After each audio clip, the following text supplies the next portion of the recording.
I'm Steve Wells. And I'm Jeffrey Feldberg. Welcome to the Sell My Business podcast. This podcast is brought to you by the Deep Wealth Experience. When it comes to your liquidity event or exit, do you know how to maximize the value of your business? You have one chance to get it right, and you better make it count. Most business owners believe that business value is determined during the liquidity event. Unfortunately, most business owners are wrong.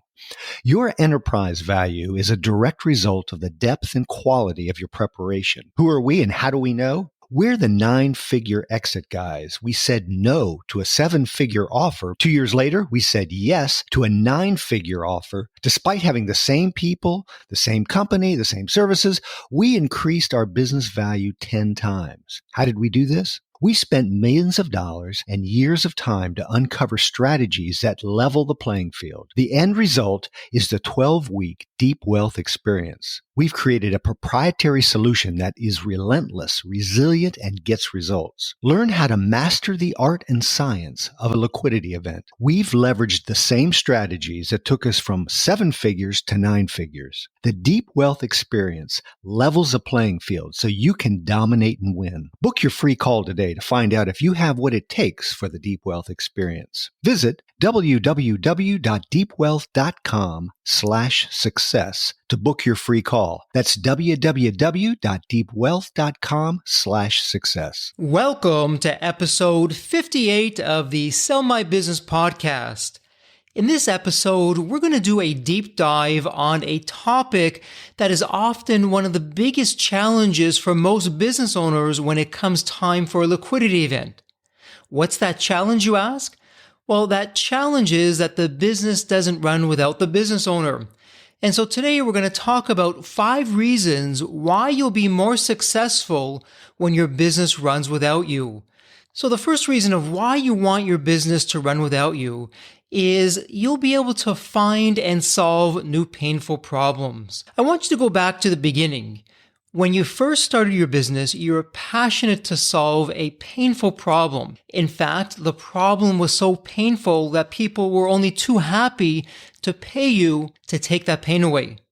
Soon you turned prospects into clients, and over time those clients became raving fans, and next thing you knew, you had a successful business. Congratulations. It's ironic because oftentimes success can be the pathway to future failure. As crazy as that sounds, hear me out. When you're successful in your business, you become busy. You now start focusing on the day-to-day instead of the big picture. And next thing you know, the sun, the moon, the earth, the stars, the entire universe revolves around you. Or perhaps you do have a management team, but you're so involved in the business that nothing gets done without you. All the managers, all your supervisors, all your key employees are still checking in with you before they can make a decision. And ultimately what that does, it cripples your time. You're no longer focusing on the newest problems. You're no longer able to create a market disruption because your time is not your own. So what can you do about this? Well, for starters, if you don't have a management team, now's the time to do that. And I'm not just talking a management team with various supervisors and managers. I'm also talking about a team that would include either a president or a CEO to run the business. And I know what you may be thinking. Wait a minute. I have to bring in a president or a CEO? That's going to take a lot of time, and there may be recruiting fees that are involved, let alone the amount of money that I'm going to have to pay for a president or CEO. Well, what we find here at Deep Wealth and our 9-step roadmap, whatever the cost is for a president or CEO, it's a rounding error compared to the value that you're going to get for your business day to day, as well as what you're going to do to increase your enterprise value. So I want you to think about it for a moment. You now have a successful and competent team in place. They are running the business day in, day out. You're no longer working in the business, you're working on the business. Why is this important? Well, when you begin the process of working on the business, you're taking a step back from the daily grind, all those issues which can be painful. They can take up your time. They can have you feeling frustrated. They get you out of your creative zone. You have successful and competent people who can do this for you. And chances are your people will actually do this better than what you're doing. When you have the management team that's taking care of the day-to-day, you get your time back. And I would imagine that you started your business for lifestyle reasons. You started your business so you could take some time off, you could enjoy life, you could have some flexibility in terms of what you're doing. When your business runs without you, that's exactly what happens. You get your time back. So you get your time back so that you can now find and solve new painful problems. If you're honest about it and you're to speak to your clients, in the eyes of your clients, you're only good for what you've done for them today. Yesterday's already passed, the future isn't here, and it's all about today. But the marketplace doesn't stand still. Yes, you found and solved a painful problem, you're world-class in it. However, your competition is catching up to you. Your competition is doing all kinds of things to take your customers away and put you out of business. Perhaps at one point in time, you were enjoying operating in a blue ocean. You were the only one there that was doing it. You weren't having to stave off the competition. You didn't have all kinds of price pressures.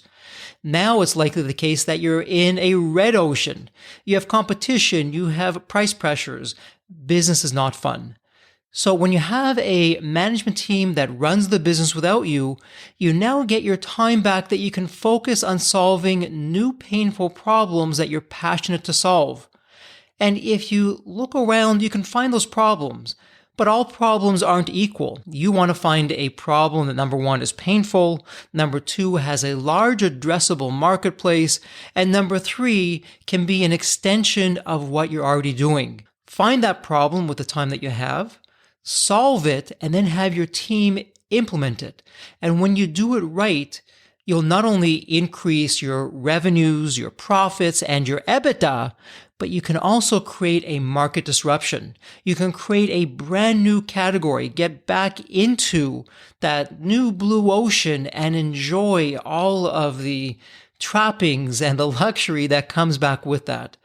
So for point number one, have your business run without you so you can find and solve new problems. The second point is why you will increase your enterprise value when you take the time to listen to key stakeholders. I'm going to share a quick story with you. In my e-learning business, Embanet, this is the business where I enjoyed a 9-figure exit. One of the reasons that I got to that 9-figure exit was a result of listening to my key stakeholders. I made the phone call to a client. His name is John. And I asked John the one and only question. And the one and only question is, what's keeping you up at nights when it comes to your business? Or said in another way, what challenges or difficult problems are you currently facing in the business? And John shared with me, Jeffrey, I'm so glad that you asked. The problem that I have is I can't find as many new students as I used to. You have this thing called the internet that's now there. My competition is setting up shop in town, and it's become more difficult for me. Can you help me with that? So this was a painful problem. The program was losing students. It was now not on track to have those profits, and it was a real issue. Long story short, it took a while. But I figured out a way to solve that problem. And effectively, what I was able to do, I took Embanet and the first part of Embanet, the first history of Embanet, let's call that Embanet 1. I created Embanet 2. And Embanet 2, over time, became larger than Embanet 1. Embanet 2 became so large that Embanet 1 was a rounding error. And looking back, I can confidently say that it was because of Embanet 2, that's what drove the enterprise value, and that played a key role in realizing a 9-figure exit. But it's not enough to just ask that one question. what you need to do is you have to ensure that you have the time. Small daily actions over time create huge results. Oftentimes, we tend to overestimate what we can do in a year and underestimate what we can do on a day-over-day basis. So when your business runs without you, you now have the time where you can listen to key stakeholders. You can ask the one and only question, what's keeping you up at night? Or what is your biggest challenge that you're facing today? You can find that painful problem that you're passionate to solve. And now here's the key. You can now take that and you can delegate it to the team. Your stakeholders are also your employees. And as the saying goes, when the team works, the dream works. So why not speak to your employees? Ask them what's working, what's not working. Really listen to them. And now that you hear that, you can delegate that to them. Hey, solve this problem. Let's make things better. So when you take the time and you listen to your key stakeholders, this is where you increase enterprise value. You'll optimize your business. Things will become better. You'll have happier employees. And a funny thing happens when you have happier employees. When your employees are happy, they're able to make your customers happy. When your customers are happy, they make your employees happy, and you get this positive feedback loop, which ultimately turns into loyal clients, otherwise known as raving fans, higher revenue, and you also have higher profits, all of which leads to a higher enterprise value. So point number 2, you'll increase your value when you take the time to listen to key stakeholders. Let's now go into point number 3 on the 5 reasons why you'll be more successful when your business runs without you. So point number 3 is have your business run without you to ensure that you're not the smartest person in the room. I suspect that when you first began, you were the smartest person in the room, probably because you were the only person in the room. But to get ahead both in business and in life, always ensure that you're not the smartest person in the room. So let's start with your management team. Ensure that your management team is smarter and better than you. You don't just want the A players. You want the A++ players who can take things to the extreme in a good way. When you have a smart management team, they're not only able to run the business day to day, they're able to figure out what the problems are, solve them, and move things forward without your involvement. And at the same time, when you have a culture where you have A players, not just on your management team, but with your employees, one of the things that you need to focus on is ruthlessly finding and removing the B and C players in your organization. Why would you want to do this? Well, the B and C players bring everybody down. You know that, your employees know that, your management team knows that. But the problem is when you leave the B and C players there, your employees begin to lose faith in the business, in the management team, and yourself. When you're committed to removing those B and C players, now you're on a path to increasing your enterprise value because you have smart people in the business. They're seeing what the trends are. They're acting on those trends. They're making your business the place to be for your clients. So get rid of those B and C players at all costs. Build that into your culture. Your clients will thank you. Your employees will thank you. The management team will thank you. Make sure that you do that. And the other reason why you want to have smart people in the business is that you can build a culture around the business itself that doesn't just depend upon you to execute things. You create this vision through your employees, through your management team, and they now execute on that vision. And the vision is everything. When employees know what the vision is, when employees know what they're working towards, it gives them more job satisfaction. It gives them a purpose and they know what they're working towards. So point number 3, have the business run without you and ensure that you're not the smartest person in the room. So now let's go to point number 4. Why you must enrich your company culture if you want to dominate and win. Part of a successful company culture is where you have accountability from the top to the bottom. Let's be honest. When you're at the top, when you're running the business, you're probably not as accountable as you'd like to be. And even if you believe that you're accountable, and perhaps you are, your managers and your employees may have some reluctance to approach you and take you up on tasks where you're not being accountable or you're not doing things as you should. Remove yourself from the picture. Create that culture of accountability throughout the entire organization. Well, how do you do that? How do you create an accountable culture? And by the way, in the Deep Wealth 9-step roadmap, step number 2, X factors, culture is an X factor.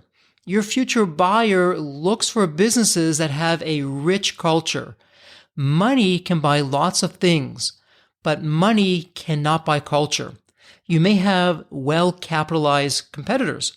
Your competitors, with their capital, they can copy you in just about every way. They can use the same technology that you do. They can do all kinds of marketing things that either you're doing or that you're not doing. But what money cannot buy is culture. Culture is like a unique fingerprint. Every company has its own culture. And I'm sure if you think back to your competitors that were well capitalized, some of them failed. They failed because they didn't have the right kind of culture. Your competitors failed because their culture wasn't accountable. So what can you do to create accountability? You want to identify key metrics. And once you know what those key metrics are, and again, you've turned to your management team, who in turn looks to the employees to help come up with those key metrics, those key metrics are known throughout the entire organization. And now your culture works towards driving those key metrics. When done right, you can measure your key metrics on a daily, weekly, monthly, quarterly, and yearly basis. And you can ask the tough questions. This week, we weren't as good as we were last week or a year ago this past week. Why? Now you can get curious. What happened? What changed in the business that we were off? It goes back to that old saying, what gets measured is what gets done. And when you have those key metrics, you can now, as an organization, move towards excellence. And the reality is your future buyer is going to want to know what those key metrics are. In the 9-step roadmap, step number 3, future buyer, we talk all about tuning into your buyer's favorite radio station, WII.FM, the What's in It For Me radio station. And when your future buyer looks at your business and you have this incredibly unique and rich culture, which is accountable, and you have these key metrics, this now impresses your buyer. Your enterprise value is going to increase as a result of that. So when everyone in the organization knows what those metrics are, they can measure both the business against the metrics, they can measure themselves against the metrics. It is now not personal. It's all about the metrics. It isn't about the people. Why did this division hit it out of the park this month compared to all the other months? How can we incorporate that on a go-forward basis to ensure that we're doing these key metrics and we're not only doing them, we're really exceeding in them and doing quite well in them? Then the third point that you want to consider of why you must enrich your company culture if you want to dominate and win is that the culture is built around the business and not you. It's okay to have an input on the strategy side of a business, but it's not okay as the business owner to actually be operational wise in the business itself. And your future buyer is looking carefully at this. Why? Your future buyer will spend millions, possibly hundreds of millions of dollars to buy your business. Your future buyer doesn't want to believe that your business will still be around when you're no longer there. Your buyer wants to know. So you telling your buyer, well, it's okay. When I'm no longer here, the business is going to run without me. Your buyer's not going to believe you. And one of two things will happen when your business doesn't run without you. Your future buyer will either walk away from the deal or will penalize the enterprise value of your business. Neither scenario is a good one. So let's take that off the table right away. And this is the beautiful thing about preparation and the 9-step roadmap. When you go through the 9-step roadmap of preparation, you have mastered 2 critical elements in preparing for a liquidity event. First, you're finding and removing the skeletons in your closet. Why is that important? The skeletons in your closet, this gives your future buyer an excuse to lower your enterprise value, or heaven forbid, insist on an earnout or increase the escrow amount. So every time your future buyer finds a skeleton, oh, look at this, we found a skeleton over here. Well, your business just went down $500,000. Or we're going to have to increase the escrow by $200,000. Take those excuses away. So when you show up and you're prepared, you'll not only impress your investment banker and you don't get a second chance to create a first-grade impression, but you're also showing up with a clean slate. You're taking away the excuses from your future buyer to lower the value of your company. The second thing that you're doing is you're finding those hidden Rembrandts in the attic and you're putting them out for public display. Now you may be asking, what's a hidden Rembrandt? A hidden Rembrandt is something that you are world-class in as a business. Most businesses are world-class in at least one area, but it's usually 2 to 3, maybe even 5 different areas. The challenge is that most business owners don't realize that they have a Rembrandt and instead believe that they're doing the same thing as the competition. In reality, you're not. The fact that you're successful is because you have these Rembrandts.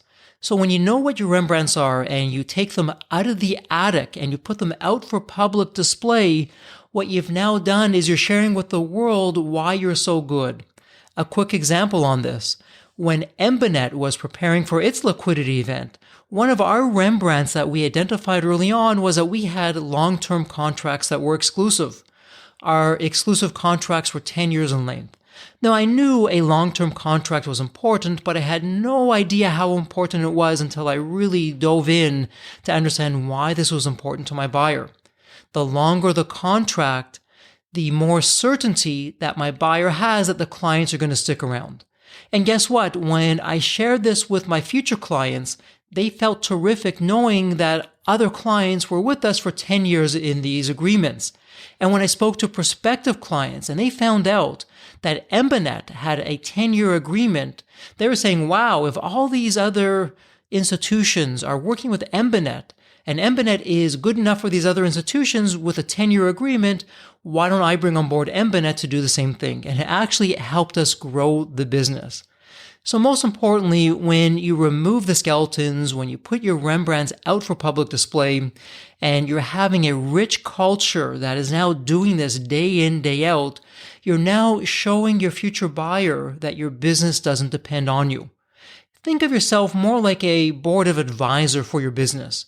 You can be brought in and talk about strategy. You can talk about some of the bigger picture things, but you're not the one doing the day in and day out things on the operational side. And in fact, when it comes to your liquidity event and you have your management team and your key employees run the presentation so that you're barely involved, and that management and those key employees demonstrate how rich your culture is, and they point to those key metrics that you follow on a day in, day out basis, your buyer is not only impressed, but your buyer now knows with certainty that the business runs without you. And when the business runs without you and you have this rich culture that is helping you dominate and win, you can welcome a higher enterprise value. So to recap on point number 4, of why you must enrich your company culture if you want to dominate and win. We've shared that you have accountability from top to bottom. You've identified key metrics that everyone follows, and you have a culture that's built around the business and not you. So let's round out to the 5th point of why you'll be more successful when your business runs without you, and that is why you must think like a buyer to drive EBITDA and enterprise value. Now, you may be saying, why would I want to think like a buyer? One of the classic mistakes that we see at Deep Wealth is that business owners, particularly during the liquidity event, they think like a seller instead of a buyer. And I'm going to share 2 statistics with you, and these statistics are horrifying. The first statistic is that up to 90% of liquidity events fail. Think about that for a moment. Imagine all of this time and this money and this effort that you put into the liquidity event, you've now lost all of that. And when you go to the root cause of why 90% of liquidity events fail, leading the cause are the business owners. Business owners aren't prepared. And when you dig a little bit deeper, Business owners are not thinking like a buyer, they're being selfish, and they're thinking like a seller. You want to stop that. The second statistic, which is even more horrifying than the first one, is that anywhere from 50% to over 100% of the deal value is left on the deal table. This is a very polite way of saying that your hard-earned money, you have unknowingly given it to your future buyer. I'll share a quick story with you. On this podcast, you've heard investment bankers come onto the podcast and share these stories. And one such story was an investment banker shared with us that he had a client out in market. They were running an auction. And as you know, in our 9-step roadmap at Deep Wealth and the Deep Wealth Experience, we recommend that you have an auction. The lowest bid for the same business was $11 million. And the highest bid was $70 million. You had a differential of $59 million. So let me ask you something. As a business owner, if you had an offer of $11 million, would you take that? It's a bit of a rhetorical question because most business owners say yes. And if you said yes, that's okay. But you're saying yes to leaving $59 million on the table in your future buyer's pocket. And this is your hard-earned money. This is what you've earned. This is what you've built over the years. And this is what we do in the Deep Wealth Experience is we protect you from not being in that situation. We have you do two things. After you complete the 9 steps, you've now created a blueprint to optimize the value of your business, and you also have the certainty that you will capture the maximum value in your liquidity event. So why must you think like a buyer to drive your EBITDA and enterprise value, and how do you do that? Well, the first thing that you do, and I referenced this in one of the earlier points, is when you get your time back, you are finding new markets. These future markets where you have a blue ocean. Better yet, to create a blue ocean, why not create your own category? You know what they say, if you can't be number one in a category, create a brand new category where you are number one. So you're now thinking like a buyer. A buyer doesn't want to have a business where you've maximized and you've extracted all the possible profits. Your buyer is spending a lot of money on your business today to make even more money tomorrow. And when you think like a buyer, you understand that it's a blue ocean that a buyer wants to have. A buyer wants to walk in and know that you haven't extracted all the value from that blue ocean because that's what your buyer is going to do. The second thing that you're going to do when you think like a buyer is you're going to have proven results from your management team. And I'm not talking results from a month or 6 months. I'm talking 2 or 3 years of proven results. I'll share a quick story with you. At Embanet, we brought in a management team, but we brought in the management team on the later side. By the time we went to the liquidity event, we only had about a year of in-the-seat experience with the management team. And so we were partially successful. Every buyer said to me, Jeffrey, you have a terrific management team. Yes, they're talented and they are smart, but you only have 1 year of results. If you would have had 3 to 5 years of proven results, that really would have helped your enterprise value. We're going to have to penalize you on your enterprise value because you don't have the seat time with your management team. So when you think like a buyer and you start doing that today, and that's a wonderful thing about preparation. When you do preparation at a leisurely pace, you're not sacrificing your health, your time, and your money because you're doing it in a way that works for you and your team. And when you show up for your liquidity event, you are fully prepared and you have those proven results that you can get things done. You get those things going. Everyone is a winner. The buyer absolutely loves that because here's the thing. A buyer doesn't want to believe. A buyer wants to know with certainty that what you're saying is true. And the only way that you can show something with certainty is when you have years and years of the data and those key metrics that we talked about in point number 4 with your rich culture. That's the data that a buyer is looking for. And at the same time, when you're thinking like a buyer and you're putting that hat of a buyer on and you're tuning into WII.FM, it makes it easier to both find those skeletons in the closet and remove them, and also taking those hidden Rembrandts in the attic and putting them out for public display. So let's do a recap here now that we've talked about all 5 reasons of why you'll be more successful when your business runs without you. So the first point was have your business run without you so you can find and solve new painful problems. This is where you have a management team that runs the business day to day. This allows you to work on the business and not in the business. And when you get your time back, you're focusing on solving new painful problems that will help you create a market disruption. The second point is why you'll increase your enterprise value when you take the time to listen to key stakeholders. And for point number 2, you'll recall we talked about the one and only question to ask, what's keeping you up at nights? You're not bogged down in the day-to-day, so you have the time to ask that question. And then at the same time, you can delegate to your management team and your employees the implementation of that solution. And you also have the time to listen to your employees, who are also a key stakeholder, but often overlooked. You can find out what's working for them. You can find out what's not working for them and ensure that everything gets changed so that they're happy and you can remove the roadblocks for them. Point number 3, have your business run without you to ensure you're not the smartest person in the room. You want to ensure that your management team is smarter than you. You want to be absolutely ruthless in removing B and C players. And with all of the smart people in your business, they can help you create that vision so that they can execute on that. Point number 4, we talked about why you must enrich your company culture if you want to dominate and win. And a rich company culture has accountability at the core of it. With that accountability, you've identified key metrics that everyone works towards, and the culture that you build around the business is focused on the business itself and not you. And the 5th point is why you must think like a buyer to drive EBITDA and enterprise value. And here we talked about creating blue oceans, having proven results from a management team that runs the business.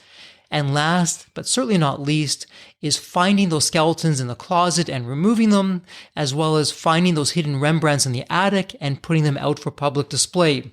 So there you go. Those are the 5 reasons why you'll be more successful when your business runs without you.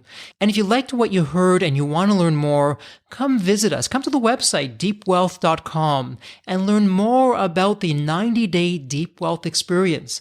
This is where we walk you through the same 9-step roadmap that I created for my 9-figure exit.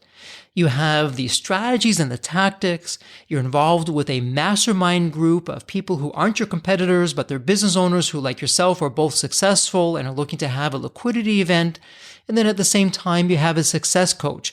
You learn and master each of the 9 steps so that you do 2 things. Number 1, you build a blueprint to optimize the value in your business.